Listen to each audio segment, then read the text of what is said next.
नमस्कार दोस्तों, आप सभी का आज के इस सेशन में स्वागत है। और आज के इस सेशन में दोस्तों हम बात करेंगे मॉडल प्रश्न पत्र उच्च माध्यमिक परीक्षा 2022 विषय इतिहास कक्षा 12th का दोस्तों सबसे वेरी इम्पोर्टेंट मॉडल पेपर है।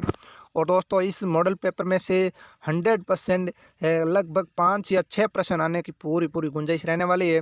तो दोस्तों इस सेशन को आप बार बार देखिए, 1 2 3 बार देख लीजिए, ताकि आपका उद्देश्य होना चाहिए हमें पूरा याद हो जाए। उसके अलावा दोस्तों आप इसे लिख करके याद कर लीजिए। दोस्तों वेरी इंपॉर्टेंट आपका जो मॉडल पेपर है, विशेषज्ञ टीमों ने इस मॉडल पेपर को बनाया है, तो आपके लिए दोस्तों अति महत्वपूर्ण मॉडल पेपर है। आपको इसी के साथ दोस्तों ध्यान रखना है कि हमारा जो आपकी बार टाइम है वो पेपर हल करने का, आपके इतिहास में 23 प्रश्न आने वाले हैं। और उस 23 प्रश्नों को हल करने का टाइम क्या है दोस्तों, मात्र 2 घंटे 45 मिनट है। इसलिए इसी साथ साथ आपको क्या करना है, अपनी राइटिंग पर ध्यान देना है, लिखावट को तेज़ लिखने की कोशिश करनी है। दोस्तों मैंने इस चैनल पर एक वीडियो बनाया है कि बोर्ड परीक्षा से पहले हमें कौन सी गलतियां नहीं करनी है, तो एक बार वह भी आप ज़रूर देख लें। सारी इन्फॉर्मेशन आपको मिलेगी और उसके अनुसार आप चलने की कोशिश कीजिए। 100% आपको अच्छा ही रिजल्ट मिलने वाला है। तो इसी के साथ दोस्तों आप अगर हमारे YouTube चैनल पर नए हो तो दोस्तों चैनल को सब्सक्राइब ज़रूर कीजिए। और जितने भी अपने मित्र हैं उन तक शेयर ज़रूर कीजिए। दोस्तों आपको मेरी इतनी हेल्प चाहिए। आप दोस्तों मेरे एक साथी और एक दोस्तों स्तंभ के रूप में जो हो, सभी आप मेरे सभी दर्शक हो, आप सभी मेरे विद्यार्थी हो, आप सभी मेरे क्या हो, स्तंभ हो। तो दोस्तों मैं शानदार मॉडल पेपर की शुरुआत करता हूं और हर एक टॉपिक को ध्यान से पढ़ाने की कोशिश करूंगा। तो दोस्तों हमारा जो पहला प्रश्न है, इसमें दोस्तों पहला प्रश्न है सही उत्तर का चयन कीजिए। दोस्तों जो प्रत्येक प्रश्न है इस जो खंड है में 1 अंक का होने वाला है। दोस्तों पहला प्रश्न है कि भारतीय पुरातत्व सर्वेक्षण विभाग के प्रथम महानिदेशक कौन थे। दोस्तों भारतीय पुरातत्व सर्वेक्षण विभाग के क्या दोस्तों प्रथम महासचिव कौन थे, तो इसका दोस्तों राइट आंसर है अलेक्जेंडर कनिंघम। पूरा नाम क्या है, अलेक्जेंडर कनिंघम थे। भारतीय पुरातत्व संरक्षण विभाग के प्रथम महानिदेशक कौन थे, अलेक्जेंडर कनिंघम थे। नेक्स्ट है दूसरा दोस्तों, मिट्टी के हल का प्रतिरूप प्राप्त हुआ। मिट्टी के हल का प्रतिरूप प्राप्त हुआ का कहाँ से होता है दोस्तों, मिट्टी के हल का प्रतिरूप कहाँ से प्राप्त होता है, तो इसका दोस्तों राइट आंसर है बनावली। क्या दोस्तों, बनावली से है जो आपके मिट्टी के हल का प्रतिरूप प्राप्त होता है। नेक्स्ट है हमारा तीसरा प्रश्न है, सर्वाधिक शक्तिशाली महाजनपद कौन सा था। दोस्तों सर्वाधिक शक्तिशाली महाजनपद कौन सा था, तो इसका दोस्तों राइट आंसर है मगध। कौन सा दोस्तों, सर्वाधिक शक्तिशाली महाजनपद था मगध। और महाजनपद कुल कितने थे, 16 महाजनपद थे। नेक्स्ट है दोस्तों हमारा चौथा प्रश्न है, सर्वप्रथम सोने के सिक्कों का प्रचलन किस राजवंश के शासकों ने करवाया था। तो सर्वप्रथम सोने के सिक्कों का प्रचलन है वो कुषाण राजवंश के शासकों ने करवाया था। नेक्स्ट है दोस्तों हमारा पांचवा प्रश्न, मातृशतात्मक सामाजिक प्रणाली किस राजवंश के शासन की विशेषता है। मातृशतात्मक सामाजिक जो प्रणाली है वो किस राजवंश के शासन की विशेषता है, तो इसका दोस्तों राइट आंसर है सातवाहन राजवंश की जो कौन सी दोस्तों मातृशतात्मक सामाजिक प्रणाली की क्या है दोस्तों, राजवंश की शासन की विशेषता है। नेक्स्ट है दोस्तों हमारा छठा प्रश्न कि किस सातवाहन शासक ने स्वयं को अनूठा ब्राह्मण और क्षत्रियों के दर्प का हनन करने वाला बताया है, तो दोस्तों इसका राइट आंसर होने वाला है गौतमीपुत्र सातकर्णी। कौन दोस्तों, गौतमीपुत्र सातकर्णी ने स्वयं को अनूठा ब्राह्मण और क्षत्रियों का दर्प करने वाला बताया गया है। नेक्स्ट दोस्तों मैं बात करता हूँ सातवें प्रश्न की। सातवां प्रश्न है, किस विदेशी यात्री ने मोहम्मद तुगलक ने दिल्ली का काजी नियुक्त किया। दोस्तों इंपॉर्टेंट, सबसे वेरी इंपॉर्टेंट है। जितने भी इतिहास के मैंने मॉडल पेपर हल करवाए उनमें से सबसे वेरी इंपॉर्टेंट मॉडल पेपर ये है, तो इसलिए दोस्तों इसको बार देखिए। आप में से इनसे प्रश्न मिलने वाले 100% से 7 प्रश्न इसी मॉडल पेपर में से आने वाले हैं। जब एग्जाम हो जाएगा तब मैं वार्षिक का जो सारे पेपर है मैं हल करवाऊंगा इस चैनल पर, तब आपके सामने एक प्रश्न को बारीकी से बताने की कोशिश करूंगा कि ये मैंने बताया था। तो इसलिए दोस्तों सेशन को अच्छी तरीके से देखिए, समझने की कोशिश करिए और लिख कर याद करने की कोशिश कीजिए। सातवां प्रश्न है हमारा कि किस विदेशी यात्री को मोहम्मद तुगलक ने दिल्ली का काजी नियुक्त किया, तो इसका दोस्तों राइट आंसर है इब्न बतूता। कौन दोस्तों, इब्न बतूता को विदेशी यात्री थे जिन्होंने क्या दोस्तों जो मोहम्मद तुगलक है उनने दिल्ली का काजी नियुक्त किया था। नेक्स्ट है दोस्तों हमारा आठवां प्रश्न कि विजयनगर साम्राज्य की स्थापना कब हुई। विजयनगर साम्राज्य की स्थापना दोस्तों 1336 में होती है। कब होती है, विजयनगर साम्राज्य की स्थापना 1336 में होती है। नेक्स्ट है दोस्तों नवा प्रश्न, अखिल भारतीय जनगणना का प्रथम प्रयास कब किया गया।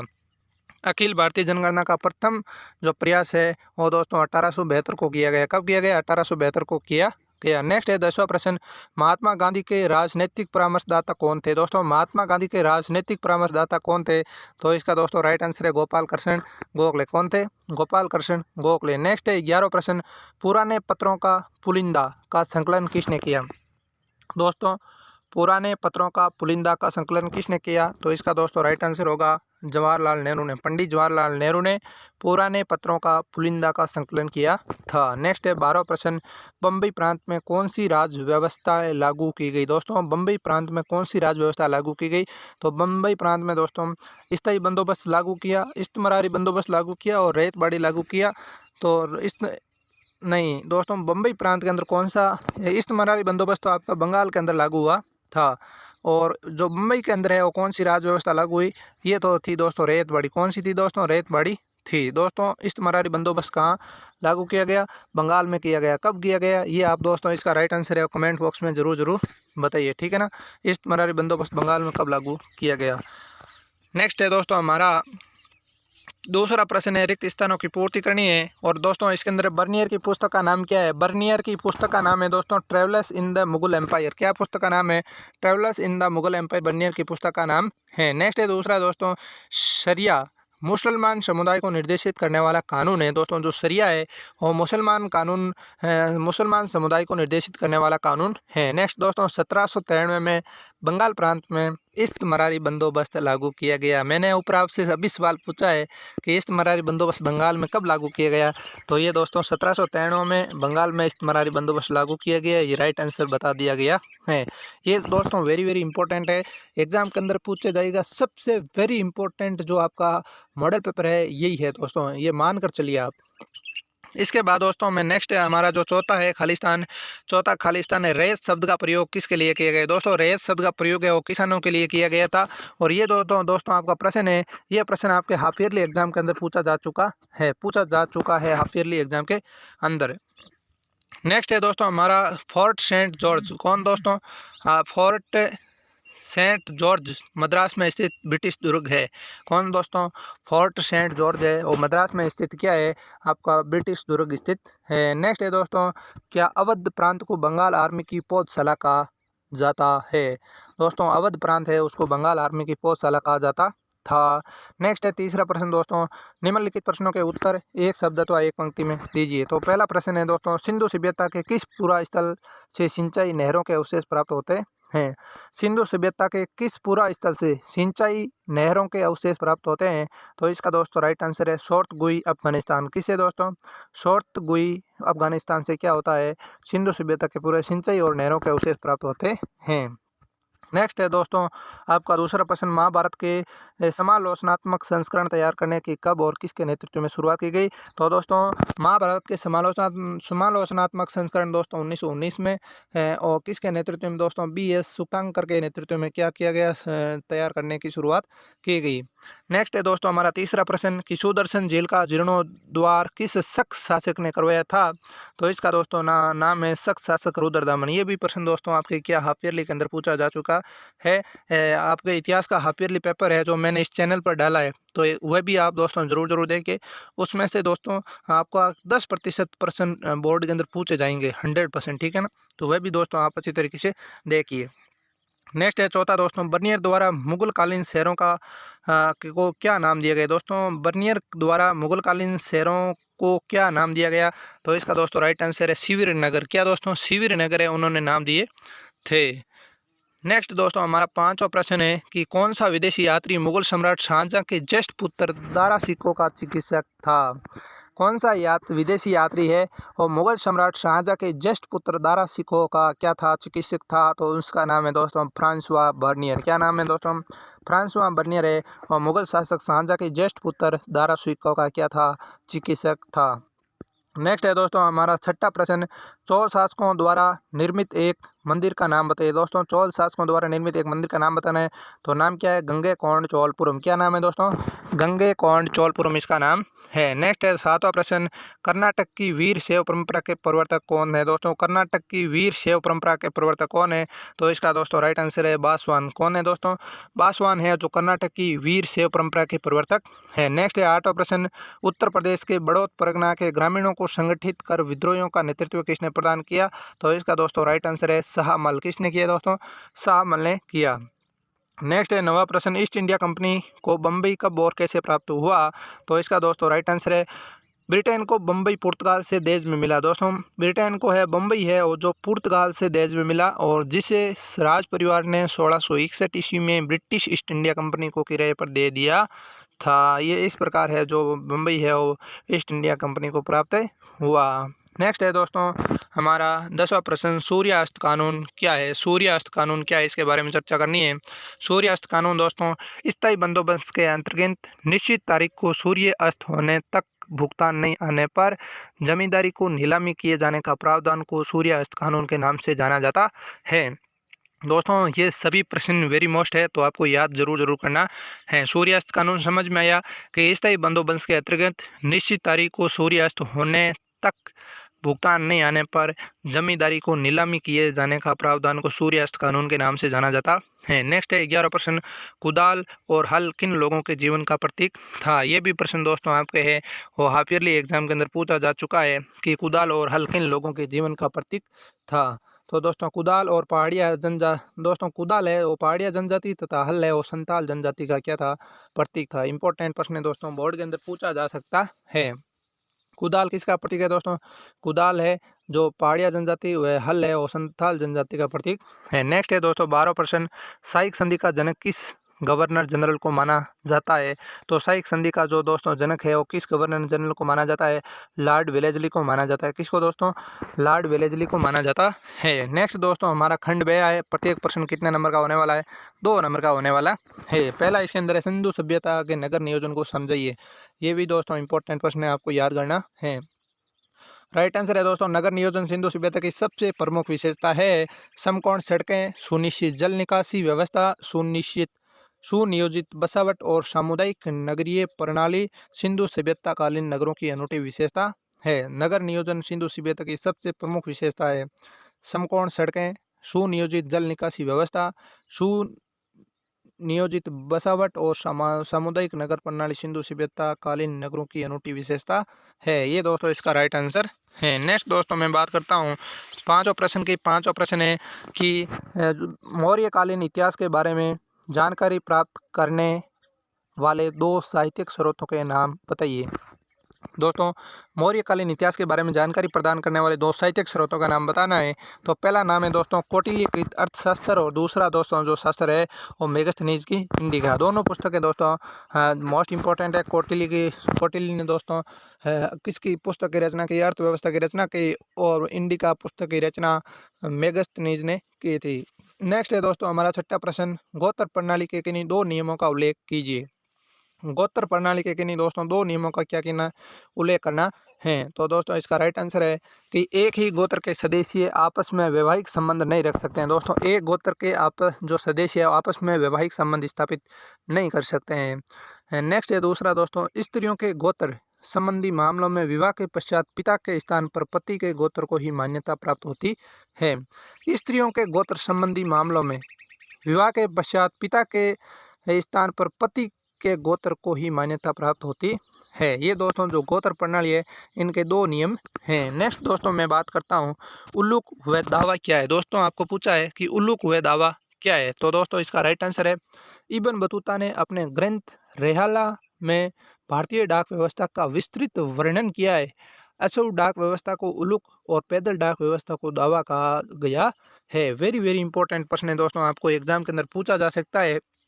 ये मॉडल पेपर है दोस्तों, आपके लिए अति महत्वपूर्ण साबित होने वाला है कि आपके बोर्ड एग्जाम में से इस मॉडल पेपर में से अधिकतर प्रश्न आने वाले हैं। दोस्तों नेक्स्ट है उल्लुक और दावा, आपने समझ आया होगा, और नहीं आया तो दोस्तों एक बार मैं पुनः दोहरा देता हूँ कि इब्न बतूता ने अपने ग्रंथ रेहाला में भारतीय डाक व्यवस्था का विस्तृत वर्णन किया है। जो दोस्तों अशुभ डाक व्यवस्था को उन्होंने क्या कहा, उल्लुक कहा, और जो पैदल डाक व्यवस्था है उन्होंने उसको क्या कहा, दावा कहा था। नेक्स्ट है 8वां प्रश्न क्या है प्रश्न दोस्तों, प्रश्न है हमारा कि किताबुल हिंद पर संक्षिप्त टिप्पणी लिखिए। प्रश्न क्या है दोस्तों, किताबुल हिंद पर संक्षिप्त में टिप्पणी लिखनी है।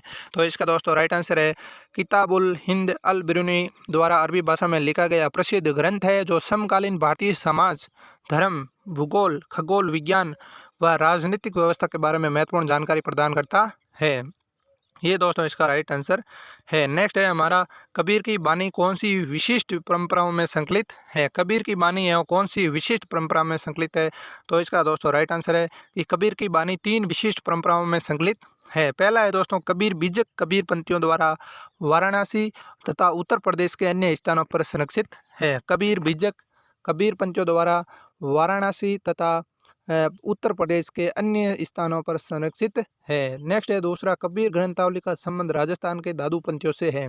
कबीर ग्रंथावली का संबंध किससे है, राजस्थान के दादू पंथियों से है। नेक्स्ट है दोस्तों तीसरा, कबीर के कई पद आदि ग्रंथ साहिब में संकलित है। कबीर दास जी के जो कई पद है वो आदि ग्रंथ साहिब में क्या है, संकलित है। ये दोस्तों इसका राइट आंसर है। नेक्स्ट हमारा 10वां प्रश्न है कि विजयनगर शासकों के लिए मंदिरों और संप्रदायों का प्रश्रय देना क्यों महत्वपूर्ण है। तो दोस्तों इसका राइट आंसर है विजयनगर शासकों के लिए मंदिर और संप्रदाय अपनी सत्ता, संपत्ति और निष्ठा के लिए समर्थन एवं मान्यता के महत्वपूर्ण माध्यम थे, अतः उन्हें प्रश्रय देना उनके लिए महत्वपूर्ण था। ये दोस्तों इसका राइट आंसर है। नेक्स्ट है 11वां प्रश्न दोस्तों, विजयनगर साम्राज्य के राजकीय केंद्र में महानवमी डिब्बा से जुड़े अनुष्ठानों का विश्लेषण कीजिए। विजयनगर साम्राज्य से राजकीय केंद्र में महानवमी डिब्बा से जुड़े जो अनुष्ठान है उनका विश्लेषण करना है। तो दोस्तों इसका राइट आंसर है विजयनगर साम्राज्य में महानवमी डिब्बा शहर में स्थित एक विशाल मंच था। दोस्तों विजयनगर साम्राज्य में महानवमी डिब्बा शहर में स्थित एक विशाल मंच था। यहाँ विजयनगर साम्राज्य के शासक नवरात्रि और महानवमी के अवसर पर अपनी शक्ति और प्रतिष्ठा का प्रदर्शन करते थे। राजा की शोभा यात्रा इस कार्यक्रम का मुख्य आकर्षण होती थी। क्या दोस्तों, राजा की जो शोभा यात्रा है वो इस कार्यक्रम का मुख्य आकर्षण होती थी और इस अवसर पर नायक और अधीनस्थ शासक राजा के लिए निश्चित कर व उपहार भेंट करते थे। ये दोस्तों इसका राइट आंसर है। नेक्स्ट है दोस्तों हमारा 12वां प्रश्न है, दामिन ए कोहे के बारे में आप क्या जानते हैं। दोस्तों यहाँ पर है दामिन ए कोहे के बारे में आप क्या जानते हैं। तो दोस्तों इसका राइट आंसर है सन 1832 में अंग्रेजों ने राजमहल के पहाड़ी क्षेत्र में जमीन के एक बहुत बड़े क्षेत्र को संतालों के लिए सीमांकित कर दिया, जिससे संतालों की क्या है भूमि घोषित किया और इस क्षेत्र में संतालों की क्या है स्थायी कृषि। दोस्तों संतालों ने क्या किया, स्थायी भूमि क्या है संतालों की भूमि घोषित की और इस क्षेत्र में संतालों की स्थायी कृषि करनी थी। दोस्तों दामिन एक कोहे के बारे में क्या जानते हो, तो ये सिंपल सी परिभाषा आपको समझ में आई होगी। नेक्स्ट दोस्तों मैं बात करता हूँ, हमारा 13वां प्रश्न है, ये गिलास फल एक दिन हमारे ही मुंह में आकर गिरेगा, उक्त कथन कब, किसने और किसके बारे में कहा था। दोस्तों ये भी प्रश्न आपके बोर्ड हाफ ईयरली एग्जाम के अंदर पूछा जा चुका है, तो बोर्ड के अंदर आने की पूरी चांसेज है। ये गिलास फल एक दिन हमारे मुंह में आकर गिरेगा, उक्त कथन 1851 में गवर्नर जनरल लॉर्ड डलहौजी ने अवध रियासत के बारे में कहा था। ये दोस्तों इसका राइट आंसर है।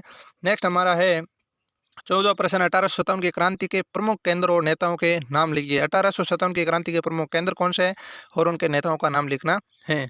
तो 1857 की क्रांति के दौरान दिल्ली में मुगल सम्राट, दिल्ली में दोस्तों कौन, मुगल सम्राट बहादुर शाह जफर, कानपुर में नाना साहब, अवध में बेगम हजरत महल, झांसी में रानी बाई लक्ष्मीबाई और नेक्स्ट है बिहार क्षेत्र में जमींदार कुंवर सिंह ने क्रांतिकारियों का नेतृत्व किया। नेक्स्ट है 15वां प्रश्न, बम्बई में गेटवे ऑफ इंडिया कब और किसके स्वागत में बनाया गया।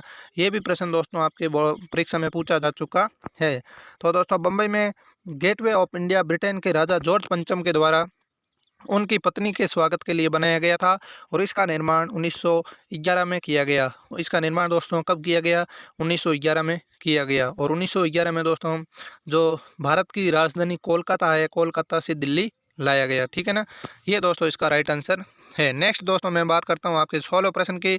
16वां प्रश्न है, गांधी इरविन पैक्ट पर संक्षिप्त में टिप्पणी लिखिए। तो दोस्तों 5 मार्च 1921 को महात्मा गांधी और वाइस राय लॉर्ड इरविन के मध्य दिल्ली समझौता गांधी इरविन पैक्ट हुआ। दिल्ली समझौता या गांधी इरविन पैक्ट हुआ और इस समझौते के अनुसार अहिंसक गतिविधियों में जेल में बंद नेताओं को रिहा करने और सविनय अवज्ञा आंदोलन स्थगित करने का निर्णय लिया गया। ये दोस्तों इसका राइट आंसर हैं। नेक्स्ट है दोस्तों हमारे खंड 6 के अंदर प्रत्येक प्रश्न है वो 3 नंबर के पूछे जाएंगे। और ये दोस्तों मैं सिर्फ प्रश्न है इसके अंदर, तो आपको क्या उत्तर आपको खोज कर लिख लेना है। लेकिन दोस्तों प्रश्न इंपॉर्टेंट है। 17वां प्रश्न दोस्तों इसके अंदर है सिंधु घाटी सभ्यता के बारे में क्या लिखिए, व्यापार वाणिज्य पर संक्षिप्त में लेख लिखना है। उसके बाद दोस्तों अतवा में है सिंधु सभ्यता की लिपि पर संक्षिप्त में टिप्पणी लिखना है। तो दोस्तों इसको आप लिख लेना। वेरी वेरी इंपॉर्टेंट प्रश्न है दोस्तों। अशोक के धम्म और उनकी जन कल्याणकारी अवधारणाओं को समझिए। उसके बाद दोस्तों अतवा में प्रश्न है समुद्रगुप्त का मूल्यांकन कीजिए। ठीक है ना। ये दोस्तों सभी ये model paper very important model paper है। नेक्स्ट है दोस्तों 1900 प्रश्न विजयनगर साम्राज्य के प्रशासन में अमर न्यायिक प्रणाली का महत्व स्पष्ट कीजिए। उसके बाद दोस्तों नेक्स्ट है विजयनगर के शासकों द्वारा जल प्रबंधन हेतु किए गए विशेष प्रयासों का उल्लेख कीजिए। इनकी दोस्तों आप क्या कीजिए, स्क्रीनशॉट दोस्तों ले लीजिए। ठीक है ना। और फिर आपकी पुस्तक में से पढ़ लीजिए। नेक्स्ट है दोस्तों 20वां प्रश्न कलकत्ता नगर नियोजन में लॉटरी कमेटी के कार्यों के वर्तमान संदर्भ में प्रासंगिकता क्या है स्पष्ट कीजिए। और अथवा में औपनिवेशिक काल में प्रचलित विभिन्न स्थापत्य शैलियों की प्रमुख विशेषताओं के बारे में चर्चा कीजिए। ये दोस्तों प्रश्न आपको क्या लेना है, इसका स्क्रीनशॉट ले लेना है। 21वां प्रश्न है भारतीय उपमहाद्वीप में चिश्ती सिलसिले के प्रसार पर संक्षिप्त विवरण प्रस्तुत करते हुए प्रमुख उपदेशकों व मुख्य केंद्रों के नाम बताइए। नेक्स्ट है भक्ति आंदोलन के प्रारंभिक संतों के वर्ण व्यवस्था संबंधित विचार एवं उनके राज्य के साथ संबंधों के बारे में प्रकाश डालिए। नेक्स्ट है दोस्तों 22वां प्रश्न महात्मा गांधी के नमक सत्याग्रह सविनय अवज्ञा आंदोलन का विस्तृत से वर्णन कीजिए। और उसके बाद अथवा में है दोस्तों भारत छोड़ो आंदोलन के राष्ट्रीय आंदोलन के महत्व को निबंध लिखिए। उसके बाद दोस्तों हमारा जो क्या है निबंध है कि निबंध भारत के मानचित्रों को दर्शाना है, अजमेर, हम्पी, मेरठ, पाटलिपुत्र। नेक्स्ट है दोस्तों हमारा प्रयागराज और धौलावीरा और गिरनार और साबरमती। इनको दोस्तों आपको क्या करना है, अपने मानचित्र में अच्छी तरीके से देख लेना है। तो ये दोस्तों model paper very very important model paper ने हमने आज क्या किया, पूरा किया। ये मॉडल पेपर आपके बोर्ड के लिए दोस्तों अति महत्वपूर्ण साबित होने वाला है। तो इस मॉडल पेपर को अपने साथीगणों और दोस्तों के साथ शेयर ज़रूर कीजिए। और इसी के साथ दोस्तों मैंने इतिहास के इस चैनल पर लगभग 6 या 7 मॉडल पेपर हल करवाए हैं, तो वह भी आप ज़रूर देखिए। तो दोस्तों अगर आप हमारे चैनल पर नहीं हो तो चैनल को सब्सक्राइब कीजिए और टेलीग्राम चैनल को अभी तक ज्वाइन नहीं किया तो ज्वाइन ज़रूर कीजिए। तो मिलते हैं नेक्स्ट मॉडल पेपर के साथ, तब तक के लिए धन्यवाद। जय हिंद, जय भारत।